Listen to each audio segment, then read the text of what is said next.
Hello, everyone, and welcome to a new episode of the podcast House of Innovation, a podcast designed to create awareness, know-how, and interest around topics of innovation and business growth. My name is Alexandra Popescu-Zorica, and I am your host. My guest today is Frank Mates, a thought leader and an expert in out-of-the-box innovation and corporate new business building. Frank is one of the leading experts who co-created the Lean Scale-Up framework, and he is also the founder and CEO of Lean Scale-Up Company. Those of you who are deep into the topic of innovation, I am guessing you are already familiar with the Lean Scale-Up framework. But if you are not aware of it, I encourage you to check it out on leanscaleup.com. With his extensive knowledge and experience, there would be so much more to share about Frank, but I want to stop here and take as much of our podcast time actually discussing with Frank about corporate innovation. That being said, Frank, welcome and thank you for being my guest today. Thank you for having me, Alexandra. Frank, innovation is a topic for many, many companies, yet so many struggle with it and actually manage to achieve new growth. So what is your definition of innovation and your explanation why it is so hard for companies to succeed? That's good. Let's start with the very foundation. Yes. because innovation, it's such a fuzzy term. So to give you one idea, I mean, when the book, I guess we'll come back on that later on. Around February or March, I was just out of curiosity checking Amazon.com. Mm-hmm. How many books that have innovation in the title they published the quarter before? Guess how many? 100? 100, Alexandra. So that means basically every day there are 3 more new books with innovation in the title coming out, right? There are books obviously every day. Yeah, every day. There are books that have innovation in medieval weapon technology, right? But there's also a lot of books that relate to businesses. So the way that I like to frame it, but being aware that there's a lot of noise out there, right? And there's no commonly accepted definition, but Frank's definition is capturing the value from meaningful insights via new offerings. And the offerings could be product, services, business models, etc. Maybe I just highlight 2 points on that, right? It's about capturing the value. Mm-hmm. So it's not just getting something new out. So you believe that there's value in here, right? And you want to capture that value. Book new revenues, achieve corporate transformation, whatever you put in that box in here. And the second point that I like to make is it starts with meaningful insights. Right. So many companies think we start with a brainstorming session, we have an idea, and then we move on. No, you have to be aware of what's going on and respond accordingly with those new offerings. Mm-hmm. There is an art to that, to capturing insight, and not only insights, but meaningful insights for your customers. Mm-hmm. Very well and very nicely said. So I will copy you on that when in my work. I will now have Frank's definition. It works for me, right? Because you can challenge the clients, right? What is going on outside of your company? What insights do you have, and how do you capture, et cetera, et cetera. So it's a good discussion starter. Let's put it that way. Yes, and pragmatic, because capturing value usually leads you to the idea that you will make some money out of it. Exactly. And sometimes, because like you so well said at the beginning, that innovation is such a fuzzy word, and a lot of people abuse the word innovation, and they say that our branding is innovative, our products are innovative, everything is innovative nowadays. But behind that, very few actually manage to generate growth for a company. And that is one of the most important things for businesses today. I actually want to start and go into the book that you recently published, because this is how we met. I found your book. I found it so extremely interesting. Thank you for And I'm someone who is working in innovation for 10 years, and I've read a lot of books. Few have brought me value. Yours is one of them. So I want to make it known to my network because your book called Now and New, How Companies Can Use Their Capabilities for Scaling Innovation and Generating New Growth, is such a good handbook of practices and such a good structuring of what innovation is. And right in the first chapter of your book, you discuss the motivation behind writing it. And you've touched upon a few things at the beginning, but can you tell us more about the key trends or issues that you've observed in your experience that compelled you to put these insights together?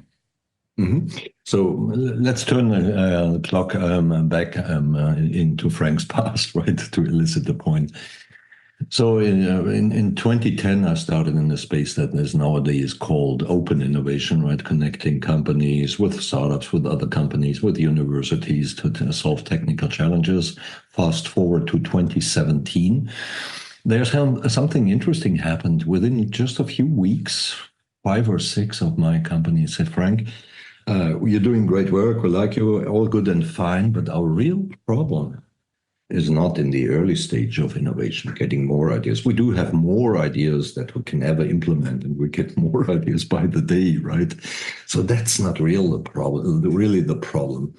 The real problem is what comes out of this whole set of activities, right? The business impact, which you could measure in revenues or in corporate transformation, if you want to go from a product to a service company, that kind of thing, right? So is there something, my clients ask, that you can help us with? And some 7 years ago, Alexander, was nothing out there, right? Academia said, well, you need to split innovation and operation. They call it ambidexterity, right? But they never spoke about how to integrate it, right? How to work together or how to reintegrate a scaled up business into the core. The large consulting companies neither had anything that spoke about how you can increase the impact. The focus was on the early stage, right? And so I assembled some 20 companies back then, and we went in a process, tried to understand why is it so hard for companies to create that business impact. And since then, I've been working in that space. What I noticed, Alexandra, in the last 12, 18 months or so, the appetite for innovation has gone down, right? So no more moonshots. Yeah. In some companies, they even get rid of innovation as a whole, right? Some companies leave the light on burning, if we want to say that, focusing more on the adjacent stuff, right? So when I basically wrote the book, I asked myself, what is the real fundamental problem that is independent from the appetite of the innovation, right? I'm sure innovation and the big things, the breakthrough things, as you call them, will come back on the agenda. We're living in a different time now, but what is the common factor that you're in here? And then it appeared to me that this interface between the existing business and the new emerging businesses, the new product lines, that all the things that are outside of the box, so to say, this will always remain in here. And so I said, well, that's the focus. There's nothing, there are no good books out there. How companies can create their specific interface between the existing business and the new business. And I guess that's the motivation that put me up on my keyboard and spend 1,000 hours or so on the book. On the book, yes. I was mentioning to you that I wish I had this book many, many years back when I was leading the innovation team in a company. And like you said, there were a lot of ideas and we were able to move those ideas up to a point. But then when we had to integrate them in the business, many of them just died, or it was very difficult to connect the two worlds. So it's always helpful to have a consultant, someone to be on your side and to guide you. But it's also good to have a book. I'm a person of books. I like to read and I like to analyze. But sometimes books are just books, and if they are not written by someone with the track record of having experienced what he or she are writing about, it's hard to make it practical. But I know that your intention was to make this book as practical as possible. So for someone who is new, buying your book, how can someone apply what it is inside it?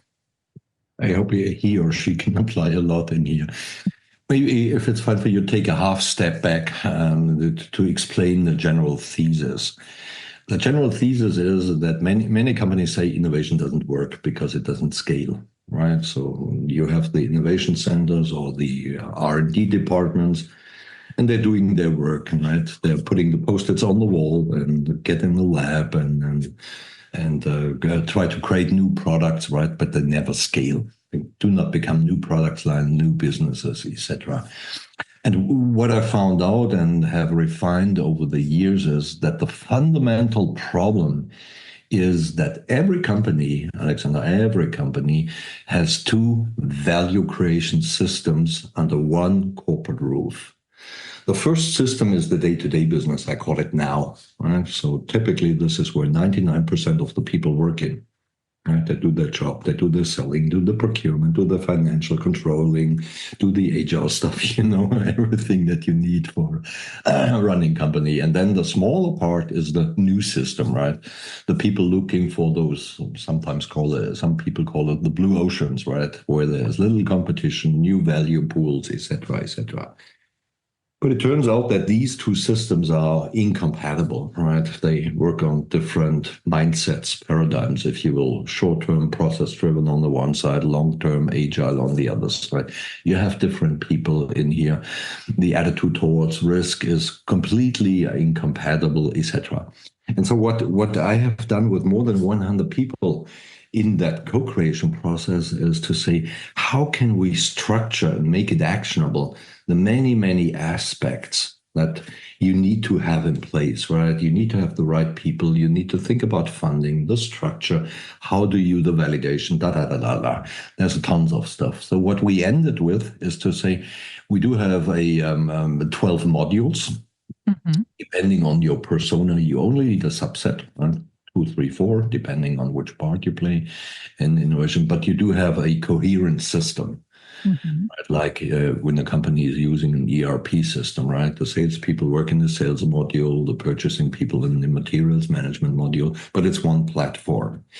So that's the background and the details that you find in these modules help you in the questions and the checklists, etc., to craft your own now a new interface. Now, I think people can take value at 3 different levels. The first one, I call it cherry picking. Mm-hmm. So you find one clever method here or one smart approach there, and you integrate it into what is already there. But being aware that the key problem is the now and new interface, I'm not sure if the cherry picking will really move the needle. The second approach that companies can take is they can say, well, we use our corporate startups and our corporate scale-ups, depending if they're pre-scaling or in-scaling, and let them deliberately find out where our weak spots are. Use them as a kind of catalyst. So they get a lot of support, right? And when something is not working, senior management will examine what's not working and then take the appropriate corrective actions. And the third approach, I guess, would be to say, well, I understand that this is a system that has leadership aspects, has methodology and process aspects, and also people and culture aspects. Let's redesign the system.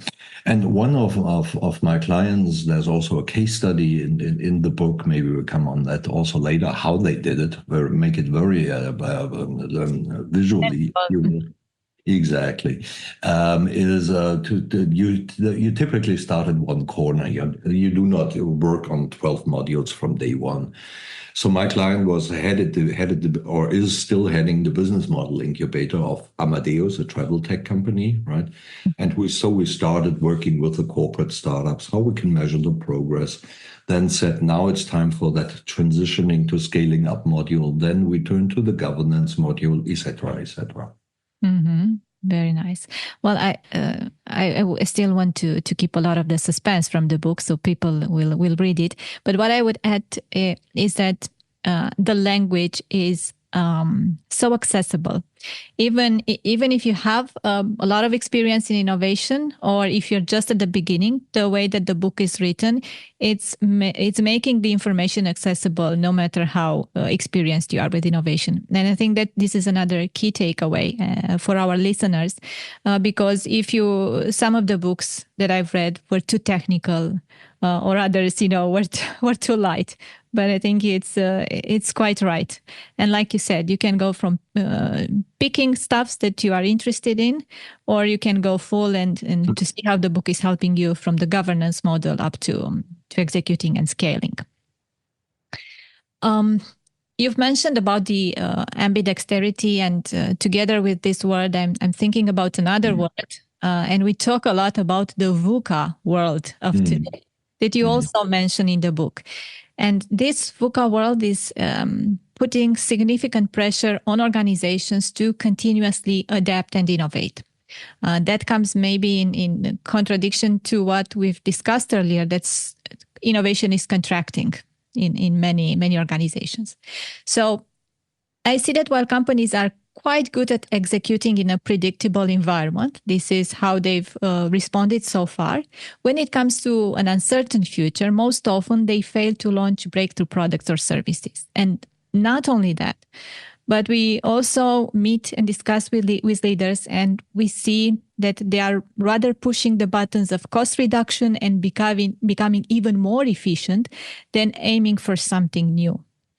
How can companies, especially today, when there's so much dynamic changes happening, how can companies come out of this vicious circle? Oh, that's a good question, Alexandra. So I think we can work towards an answer to that super question if we take the systems perspective, right? So on the one side, we have the now system, right? The day-to-day business, working like crazy, and productivity and predictability is key to them, right? So how can we meet the year-ends goal, right? And they install monthly and quarterly reviews to make sure that any deviation is recognized early so that they can come up with corrective actions. But this is a well-oiled machine running at a predetermined path, right? So, and if we look for the other system, right, the new system, let's put it that way, it disturbs now, right? So it brings shocks to the system, quote unquote, right? Because they need to step out and deal with that. And now let's keep in mind that the now system is the dominant system, right? 99% of the people work in here, and these guys create the margins that shareholders expect, and also fund the innovators. So I think we need to be humble there as innovators, right?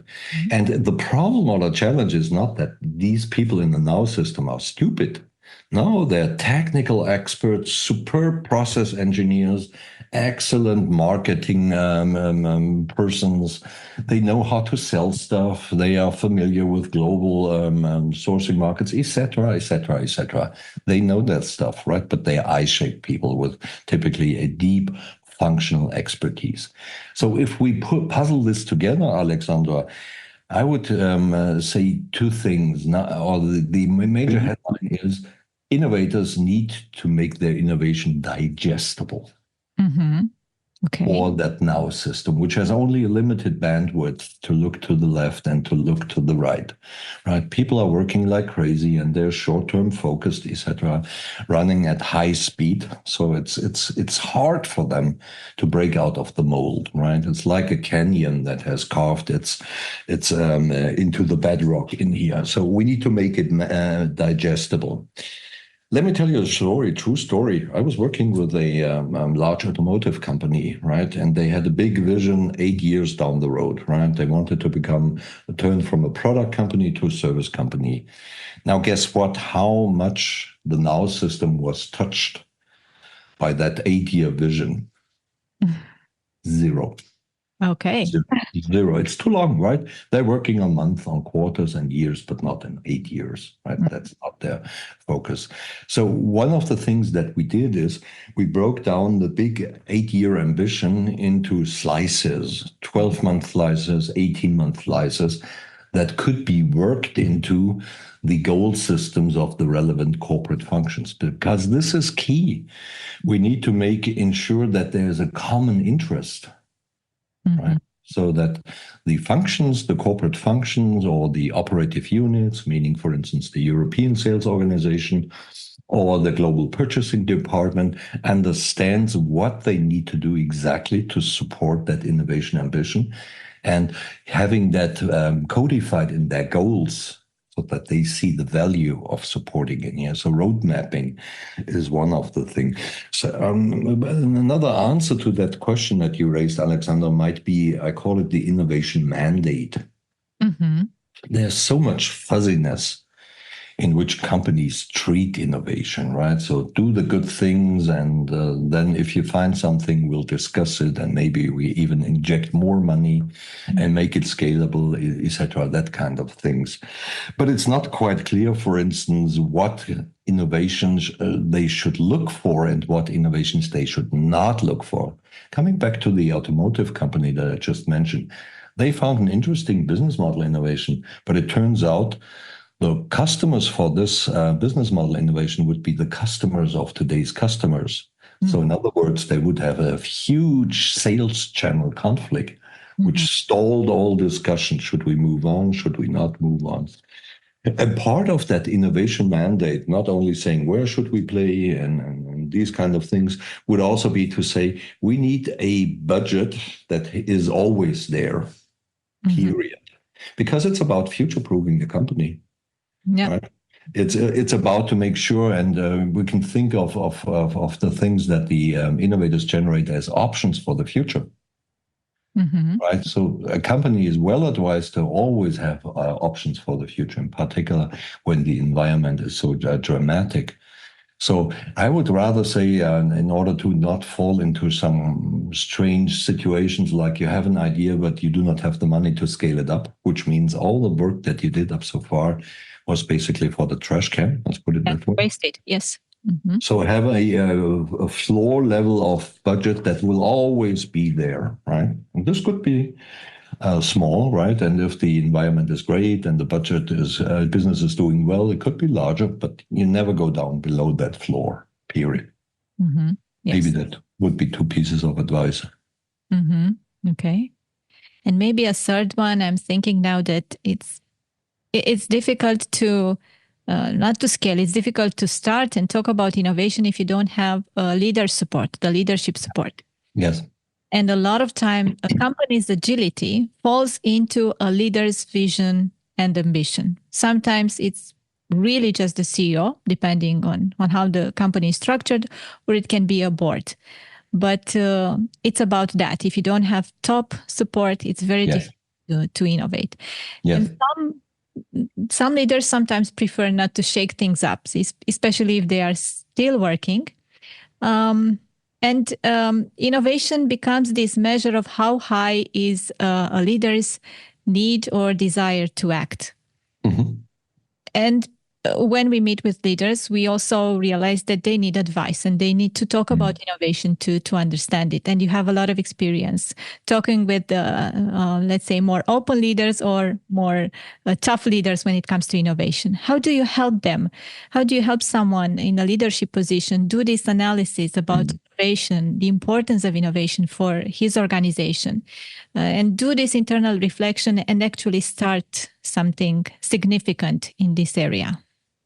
What I typically do, Alexandra, is looking for quick but meaningful insights on that situation.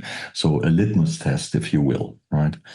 So the first litmus test, I ask the company, what did you do 5 years ago in terms of out-of-the-box innovation activities, right? Not the incremental stuff, right? We know historically some 70% of innovation budgets go into the incremental stuff inside the box, but the 30% that they spend out beyond the incremental stuff, right? So what did you do 5 years ago? And now let's go back into the present. How much revenues are these initiatives are making today?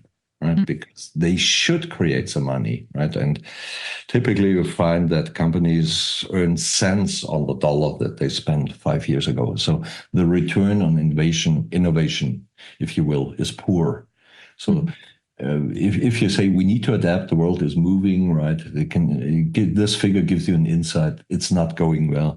Second, rather easy exercise. We ask senior managers, how much time do they spend thinking, acting outside of the box? And typically, it's only a very, very short, a small fraction, 5%.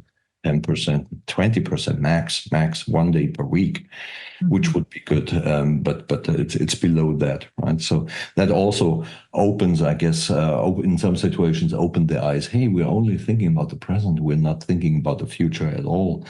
Right. And a third rather quick litmus test would be to look if how well they are in the art of killing, quote unquote. So you look at what they're doing, right? And typically you find tons of activities. They're all labeled innovation, but nobody ever cares about really killing the ones that will not make it, right? So they keep on running those zombie projects, if you will, which need resources and also budget. So the question is, are we doing the right things? Mm-hmm. Mm-hmm. Okay, so zombie projects, how much money are you making? Yeah. And management attention. Yes. Management attention. Yes. Yes. Yes. And management attention, I found it, of course, the others two are also very important, but I find it extremely important. And also back in my experience, I remember that innovation was on the agenda once every 6 months in a board meeting, which was, like an update. We are still here, guys.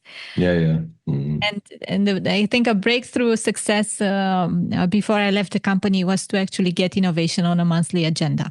Yeah.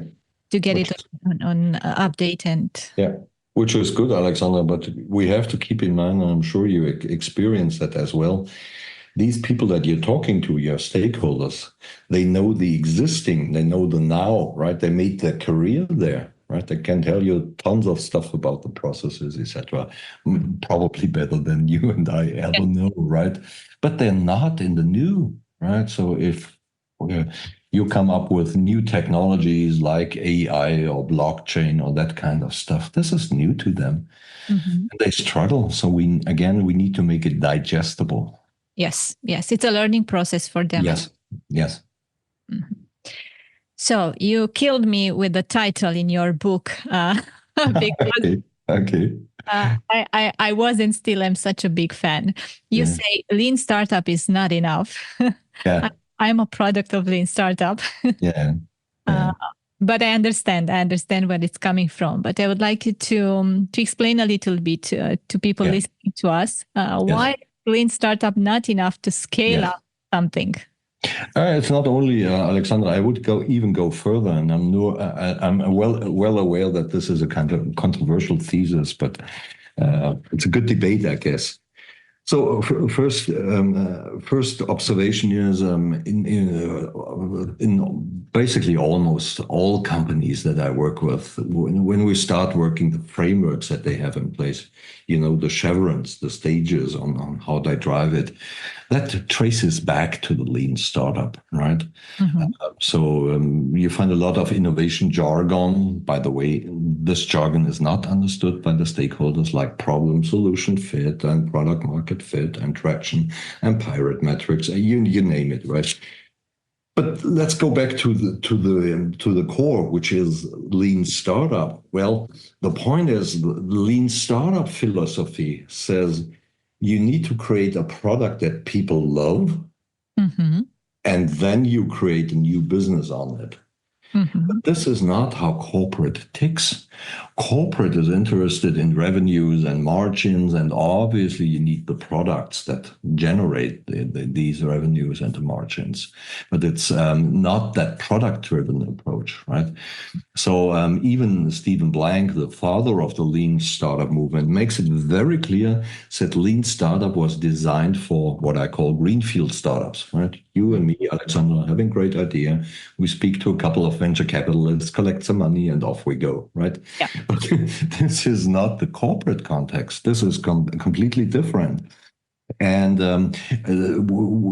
it's missing two major things, I guess, in that. The first one is a corporate startup or a corporate scale-up is a corporate startup or a corporate scale-up. Surprise, surprise, there's the word corporate in there. Yeah. Right. So you need to think very carefully, and in the book I outline where this comes in. The corporate context, it starts, for instance, with the search fields, the types of innovations that you look for. It includes the validation on the readiness of the corporate units and the corporate functions.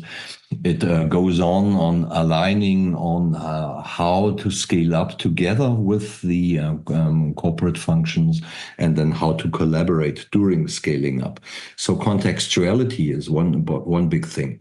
Second, a big thing is in the lean startup, you find these notions that are hard to quantify, like the problem solution fit and the Product market fit, yeah. Exactly.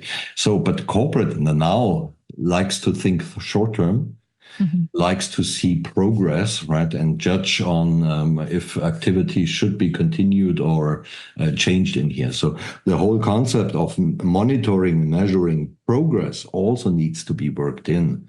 So what the lean scale up does, the framework that more than 100 people have co-created, is to say, well, there's some good things in the lean startup, right? Like the terminology of, for instance, minimum viable products, or that kind of agile work style, build, test, measure, learn, hypothesis, tests, etc. We must preserve that.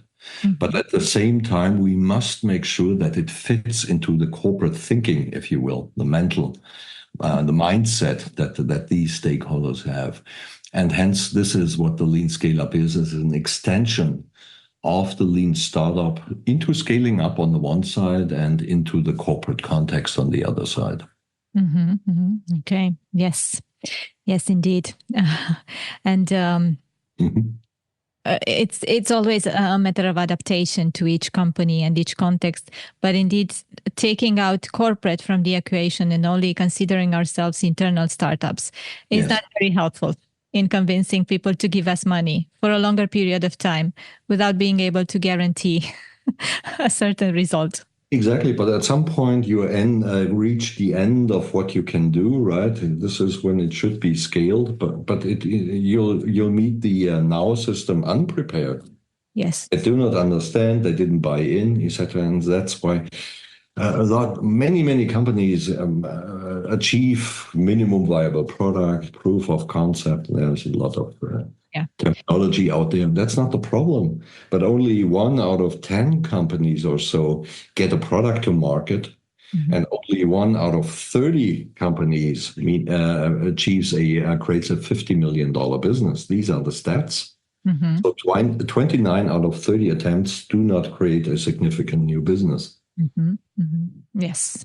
So a drawer full of MVPs, but without much money generation.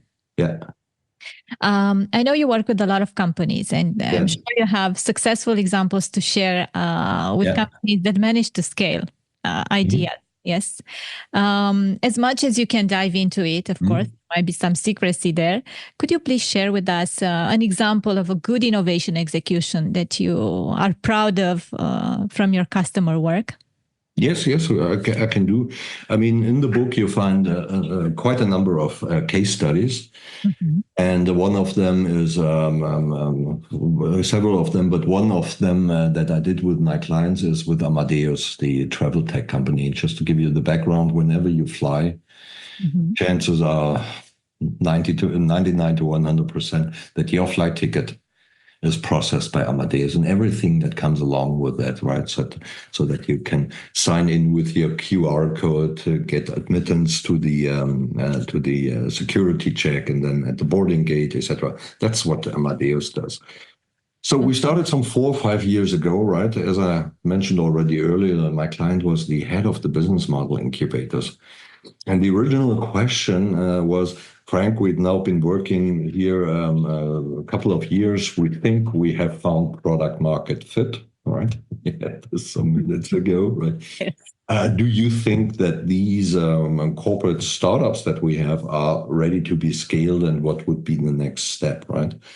So I did a quick analysis and found, well, one corporate startup was ready to be scaled. One other had big question mark in one area, right? So it's a leap of faith, depending on the preference of the innovation board, they move on or they spend one more, and two of the four were not suitable at all for being scaled up. Mm-hmm. They did not make that progress, right? For progress monitoring, we introduced a scorecard system, right? And there were too many red and yellow flags and lamps all over. Unknowns, yeah. Mm-hmm. Exactly. So after my client understood that you can actually find the language that the stakeholders understand and bring in some more transparency on the stuff that they're working on and the new stuff that's coming online, we said, well, let's work on the governance board. At that time, they had a huge governance board, more than 20 people, middle to upper managers, right? You can imagine what's going on, right? Half of these people did not show up because the Now system asked them to be there and put a priority on the Now system, right? It was the new stuff, right? So the people that were there needed some time to get themselves up to speed again. And they had bosses as well. So they were quite hesitant making any kind of decisions without securing the backup from their bosses, right? Meaning the leadership team.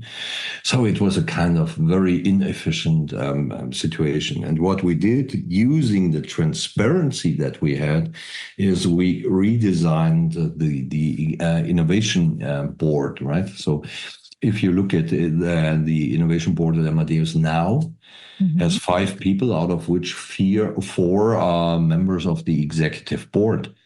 So this is where you connect now and new, and this is where you can really make decisions about the future. One more thing, for instance, is also then we rearranged the budgeting mechanism, right? So we turned it into metered funding instead of annual funding, right? And using that clarity in the stages and where the individual corporate startups are, we can really now make a very clear and concise calculation on the budget needs for next year and how these budgets would be released once the defined milestones have been met. So if you go to leanscaleup.com/book, right, there's more information about the book. There's the opportunity to download a free chapter, and you also find the Amadeus case study open for you to flip through or even to download it. Oh, great. That's a wonderful gift to the community of innovators.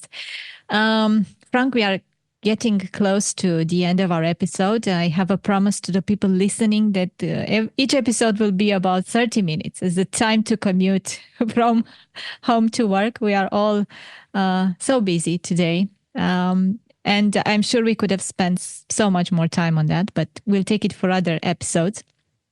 I would like to touch upon the topic of artificial intelligence because it's a hot topic, and I don't think you can talk about innovation and not mention AI. And in your book, also, you say you reframe it from the horizons of innovation to the playing fields of innovation, and I think that makes a lot of sense, especially if we talk about AI, and AI is introducing an unprecedented speed into how we do our work. How do you see companies, integrating, accepting artificial intelligence, connecting AI to innovation, and if you have any advice? So on the one side, we see companies, not my clients, to the disclaimer here, right? But if we're reading the press, for instance, Klarna says we'll substitute our customer care department with some AI bots will run the show, right? So there's what I see is if we look at the Now system, right? There's heavy work going on in integrating AI into the existing processes. But you asked for innovation. Well, I mean, there's 3.5 more AI tools every single day, right? So you cannot keep track. And what I see is 2 things, I would say. First, it's kind of, I would call it AI theater. So a lot of testing, playing around, which might be good.